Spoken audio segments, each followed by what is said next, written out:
नमस्कार दोस्तों। राधे राधे, जय श्री कृष्ण। आज मैं जो वीडियो आपके लिए बना रहा हूँ वो मुख्य बात यह है कि देखिए, अभी संगणक की एग्जाम हुई, उसकी प्रारंभिक आंसर की आई।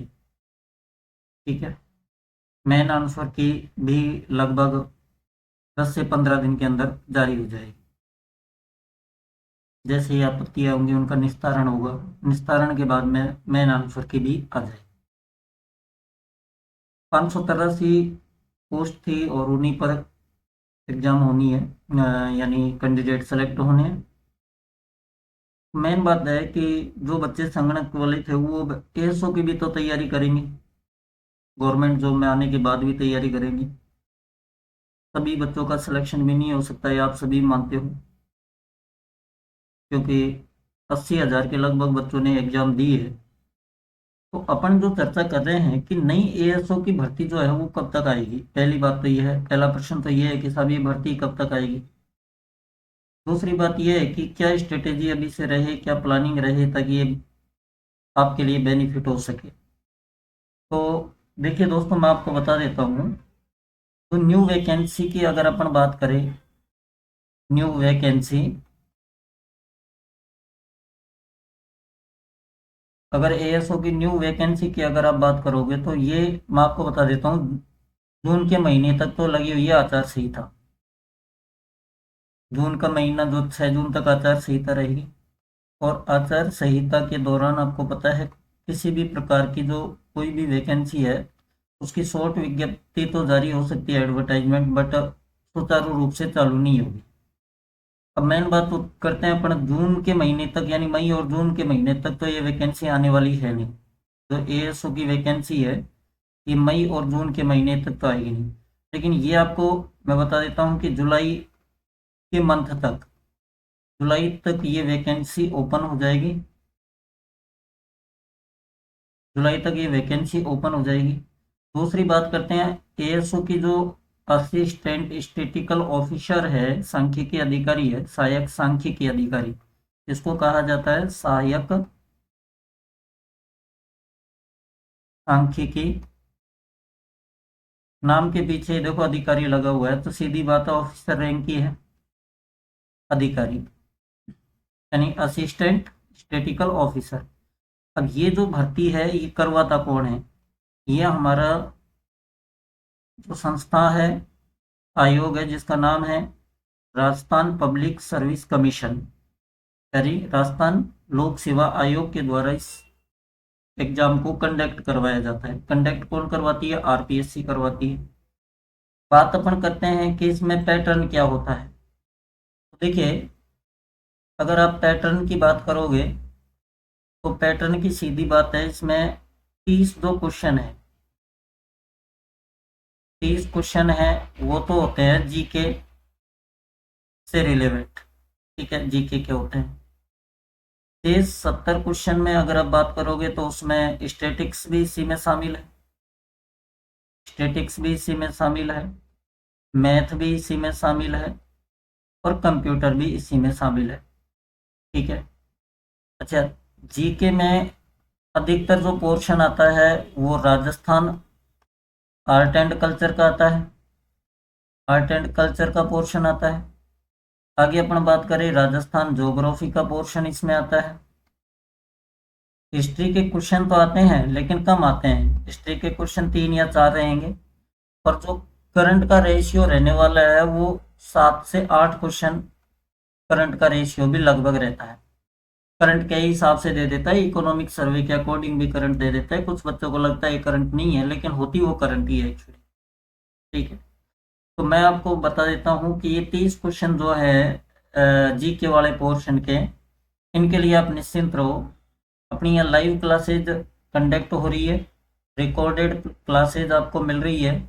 लाइव और रिकॉर्डेड दोनों क्लासेज 30 क्वेश्चन के लिए आपको सफिशियंट है। पिछला पेपर आपने देखा होगा, ज़्यादा हार्ड एंड टफ आरपीएससी का पेपर नहीं था, इजी वे का क्वेश्चन था। मैं आपको जानकारी के लिए बता दूं, देखो, एक तो हम ये बात करते हैं कि मैथ का जो ऐसा सब्जेक्ट है जिसमें कोई भी टीचर या स्टूडेंट ये दावा कर सकता है कि भाई मैं 100 में से 100% हासिल कर लूंगा, लेकिन जीके एक ऐसा सब्जेक्ट है, आप इसको 4 साल भी पढ़ लोगे ना, तभी भी आप ये नहीं कह सकते साहब हम 100% हासिल कर लेंगे, क्योंकि जीके में कोई परिपूर्ण हो ही नहीं सकता, होता भी नहीं है। तो ये कहे कि नहीं मेरे को जीके 100% आती है, ये गलत अनुमान है। जीके का अथाह भंडार है, वो परिपूर्ण होता नहीं है। चाहे कोई खुद एक पेपर, अगर जैसे इमेजिन दैट मेरे को काफ़ी अच्छी राजस्थान कला संस्कृति और ज्योग्राफी हिस्ट्री आती है, अगर मैं भी एग्जाम दूँ तो कहीं न कहीं मिस हो ही जाता है। एग्जामिनेशन का माहौल ऐसा ही होता है। अब चाह कर भी जो क्वेश्चन सही होते हैं वो भी हम गलत कर देते हैं। तो जीके का एक ऐसा हुआ है। तो 30 में से आप एवरेजन ये मान के चलो 25 प्लस नंबर भी आप अगर कवर करते हो तो बहुत बहुत अच्छा स्कोर है। अच्छा क्या, बहुत ही अच्छा स्कोर है। जीके के लिए आप निश्चिंत रहे, जीके आपकी पूरी तैयारी होगी। अब बात आती है कि साहब हम स्टेटिक्स वगैरह कहाँ से पढ़े, तो मैं आपको जानकारी के लिए बता दूं। डॉक्टर मुकेश पंचोली, जो डॉक्टर मुकेश पंचोली की अगर सर जो है, इनकी एक तो बुक लॉन्च हुई है एएसओ की, आपको पता होगा। एएसओ की बुक जो है वो लॉन्च की है सर ने, और आप यहाँ से बुक परचेज कर सकते हो।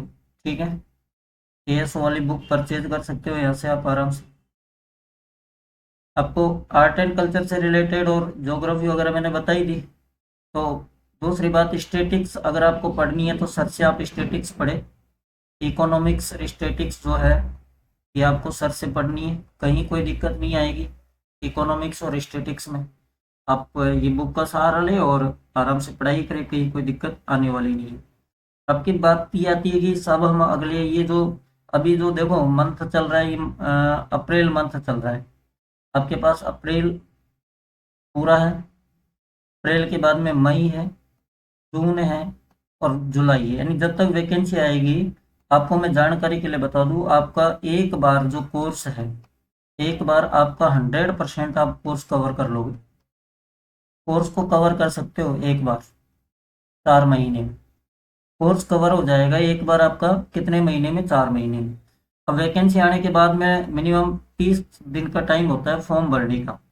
ठीक है, 30 दिन का फॉर्म भरने का टाइम होता है, उसके बाद में 4-5 महीने एग्जाम का लग जाता है। तो आप मान के चले जो एग्जाम है वो आपके, अगर आरपीएससी के पास टाइम हुआ तो अक्टूबर, नवंबर और दिसंबर मंथ में ये एग्जाम कभी भी कंडक्ट करवा सकती है।